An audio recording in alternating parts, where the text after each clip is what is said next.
From an African American standpoint, we quite honestly, we don't have a culture. So the definition of culture is a way of life, including arts, beliefs, institutions of a population that are passed down from generation to generations. That's what a culture is. How y'all doing? This is your boy AJ the Black World Traveler, and today I am doing a video on a reaction video of this interviewer who was very disrespectful to Black Americans, and she's a Black American herself. She kept saying that we didn't have any culture. She was interviewing a Nigerian man. I'm Nigerian. Okay. From the Yoruba tribe. Okay, so you're Yoruba. Yes, absolutely. Okay. Absolutely. And the video was titled Why Nigerian Men Don't Date African American Women.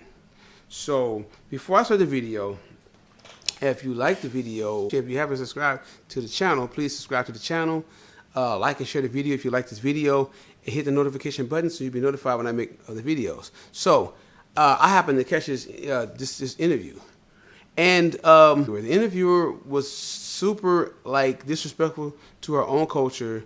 She called soul food oppressed food. Unfortunately, we have the oppressed food. Right. Which in so many ways, some people may say the slave food. Today we're going to make a delicious soul food meal with some candied yams, mac and cheese, buttermilk fried chicken, cornbread, and green beans.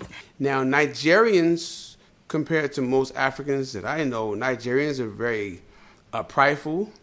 They're prestigious.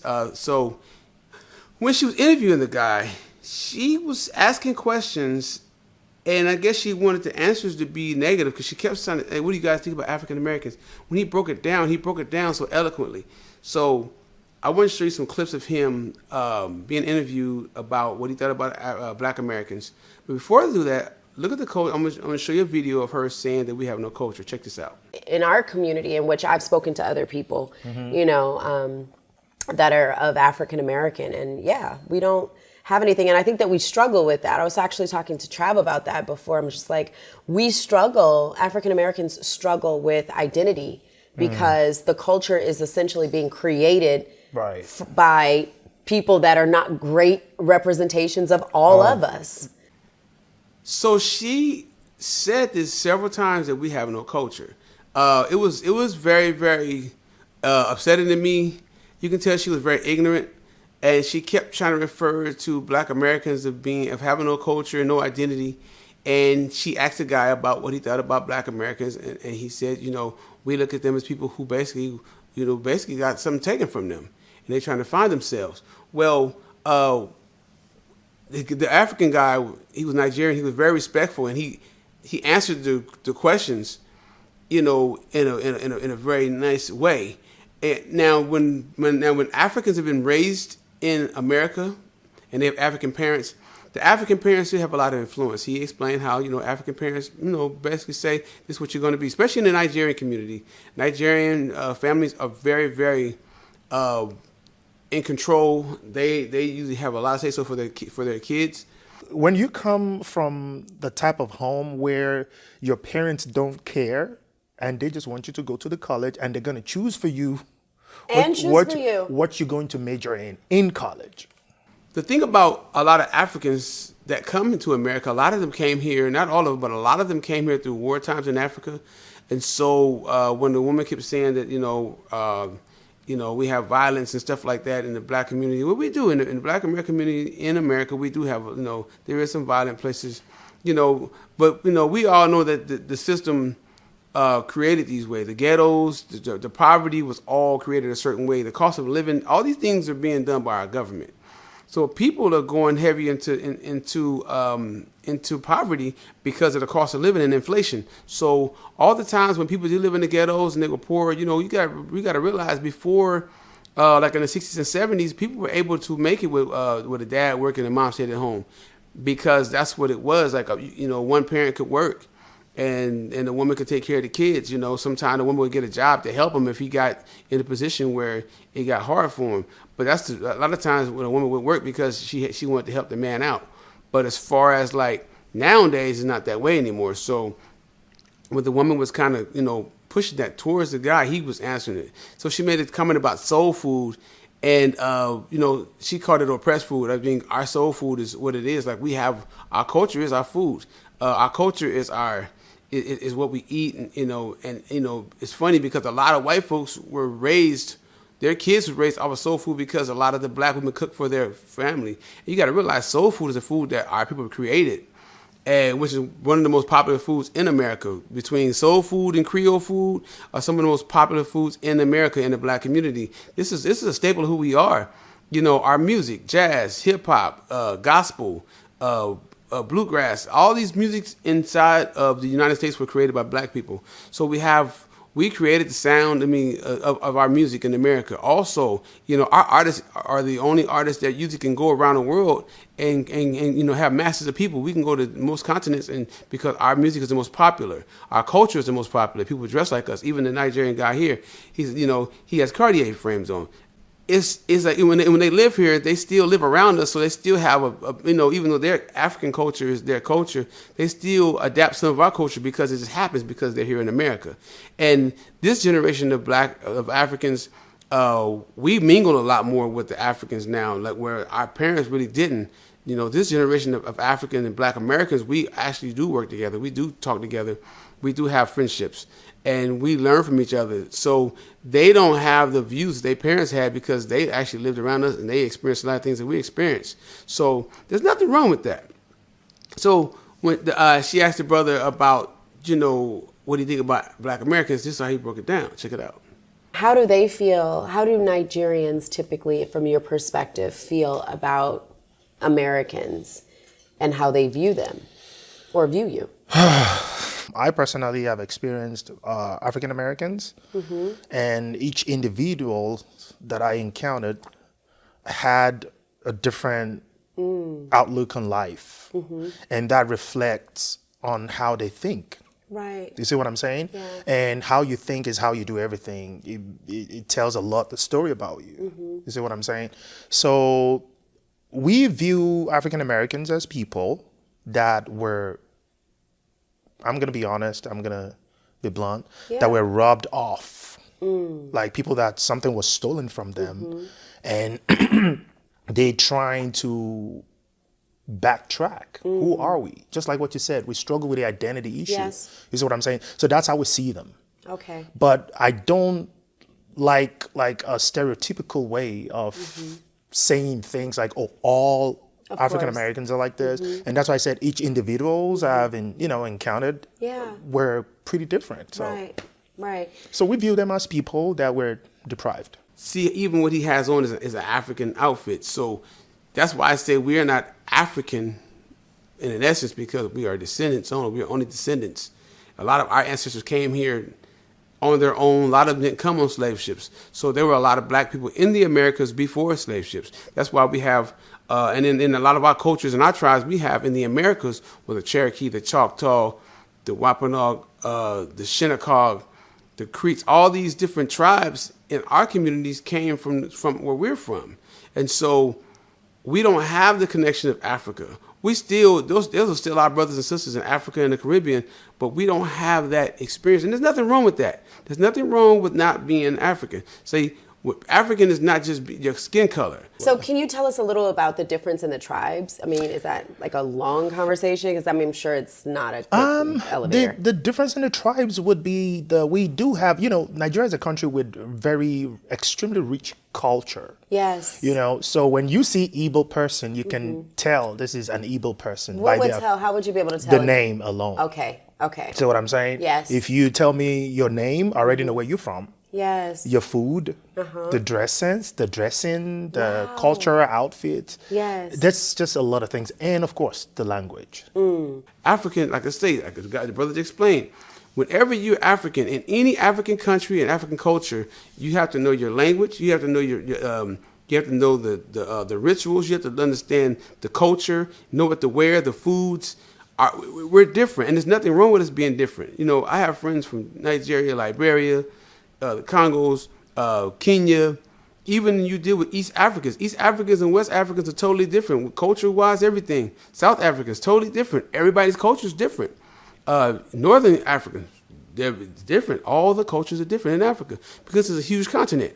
So this sister right here, I understand it seems like she wants to be embraced by Africans. We don't have a staple culture. So when I am around my other Nigerian friends and like I'm in the space, it just feels so welcoming, but I also feel like an outsider. Right. Because there's a whole different dialect, there's a whole different language, there's, like you said, there's clothes, there's humor even.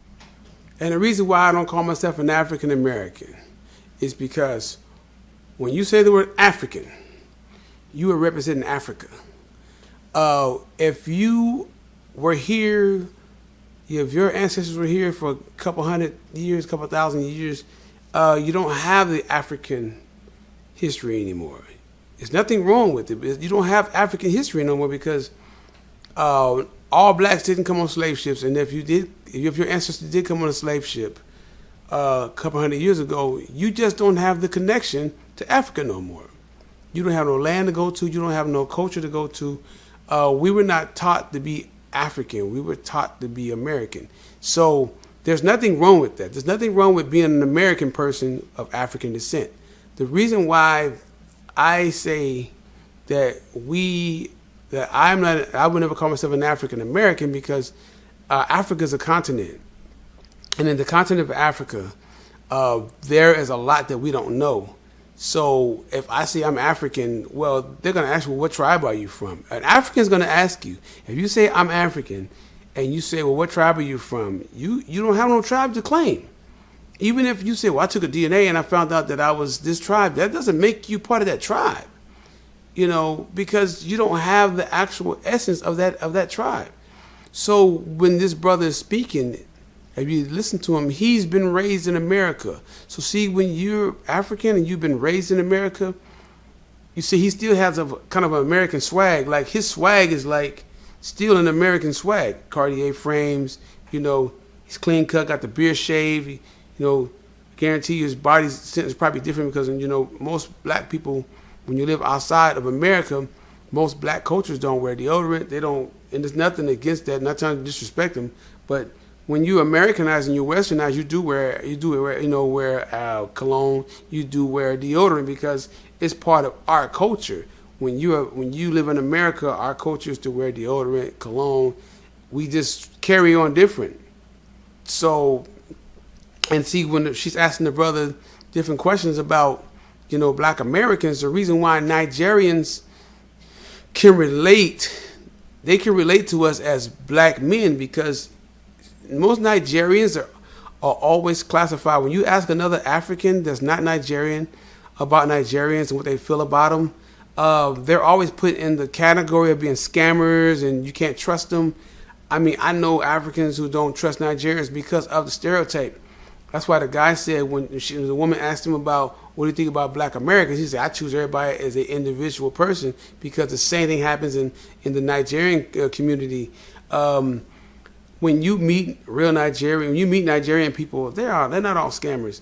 A lot of them are not scammers. The thing is that it's just part of it happens when you're in Africa. They just say, they scam people in Africa. So a lot of Africans don't trust them. But see, Nigerians understand that part of the black American experience because in their country, in their continent where they're from, they are always labeled as being scammers. Even in the UK, if you're, anytime you see Nigerians, they're always, classified as scammers, so you cannot judge a man by what happens in the culture by, some of the people or, because they've been scammed or they know that's part of what happens in Nigeria.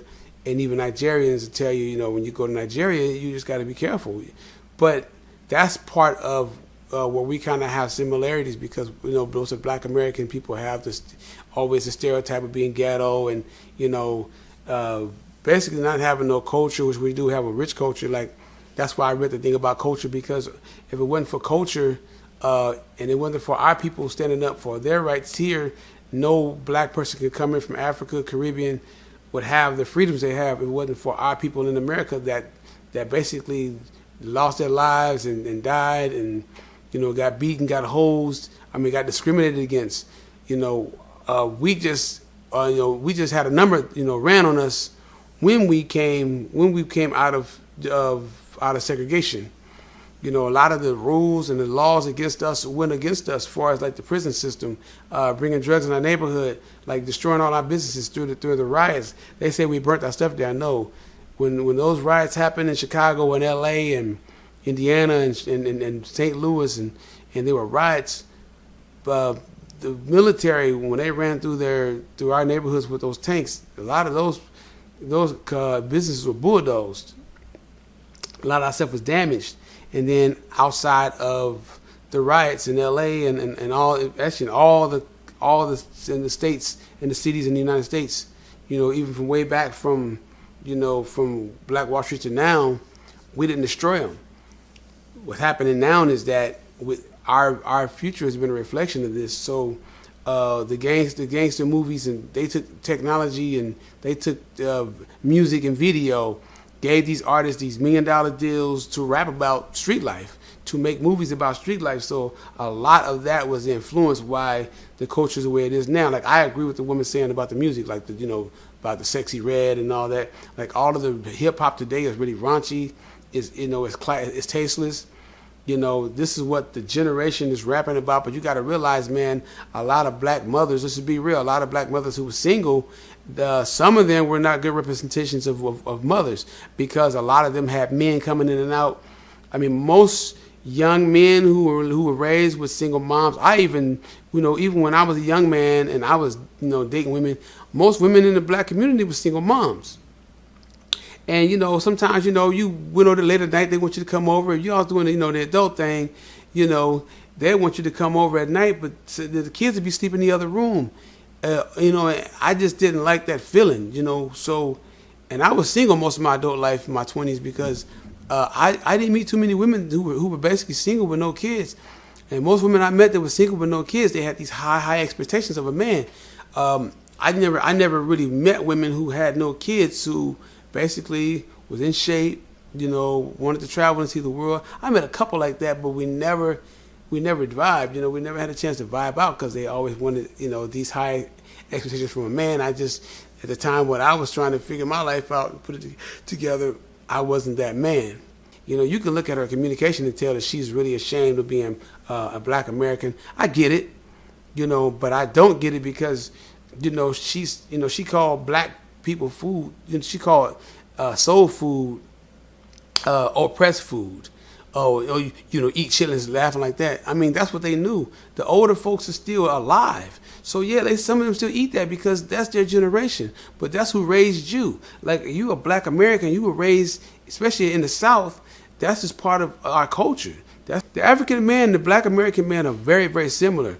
Yeah, we don't have no problem taking care of our women. The problem we have when a woman knows you have money and they take advantage of you, she's like saying, like the host is saying, oh yeah, y'all got money, but like he said, I can read them out. I can read a gold digger. So would you take a woman shopping with you and buy $12,000 worth of Gucci? Not a random woman. That has to be my woman, though. So what do you think about these men that are having issues with the whole paying? I know you said that it's in them, but some guys do it, and some guys will stop doing it. Mm-hmm. Do you think it's because of being scorned? Maybe they were hurt? Or maybe they're just selfish, or social media is encouraging them to be this? Yeah, I mean, we live in this age of where we can easily, like social media influencing everything we do. And social media, I tell people, is not even real. Right. So for this man, I honestly, not in their minds. So I wouldn't really know what their thought. But commonly, though, I know people speak from experience. Mm-hmm. After you probably, felt used by someone, mm-hmm. or somebody's dealing with you just because of the benefit or whatever you bring to the table. So sometimes they're like, you know what, I want to see whether you really love me for me, whether you like me for me. So I'm not going to throw money, because I'm that type of guy. Mm-hmm. First of all, I don't have to do nothing. I don't want to impress you. I don't want to push money ahead. I don't want to be like, okay, you know what, let me use money to bait you or lure you to me. No, I want you to, first of all, like me for who I am. Right. Money out of the issue. And identify a gold digger. Okay. And even my friends can tell you that I don't like women like that. Yes. I found them so unattractive. He's been in America long enough to understand what a gold digger is. See, every African man is not gullible. Y'all, it's like they always trying to push a narrative that African men are slow, like African men ain't got no game. Usually when the women talk about African men, I want African men because they're providers. All men are providers. The thing about it, the African man in America that's been experienced here living here as a citizen, compared to an African man who's never lived here, yeah, an African man who's never lived here will come here and probably get played because he doesn't understand the American culture. See, when you have an African person who lived in America, even though he still lived by his old traditions, he understands the woman, the way she thinks in America. There's a lot of African women that do the same thing. They get Americanized. They think like the black American woman. And like the feminist movement and all that, even women from South America, Central America, when you realize the strength that you have as a woman, yeah, do you blame them? No. If I know that I'm a woman and I can get more than a man, yeah, I might even go that route. But guess what? As far as like being wifed up and having a life with somebody as a partner, you're going to be very, very slim because a man still wants to be the man. He still wants to be in control. He still wants to be masculine. But a lot of these women, a lot of these black women who did have these, a lot of these single mothers who had young men and raised them, a lot of these young black men, they might resent their mother because their mother was wild. Some of these black mothers did not respect the kids. I'm telling you, I know this, man. I've dated. That's why in my younger years dating, I got away from the dating scene because, like I say, it was hard for me. I would ask women, why do you think it's cool to bring men around your children? A lot of women would like you, and they want you to hang with their children and be around their children. And if the father's not around, this is the problem I have with a lot of black American women. The fathers weren't around. So I would ask what the father is. They said, it didn't work out, or, he's no good. And so if you have multiple kids by multiple men, or even just one man, the man was no good, you're expecting for that man to come in and take over. See, a lot of black men, a lot of men in general, really don't want to take over and raise another man's kid. He just don't want to do that. See, a lot of black women in America, some of y'all don't want to, if you marry a black African man, he's not going to change his culture. He's going to stick to his culture. And if he has kids with you, he's going to want his kids to be engulfed in that culture. And he's going to want the kids to learn the language.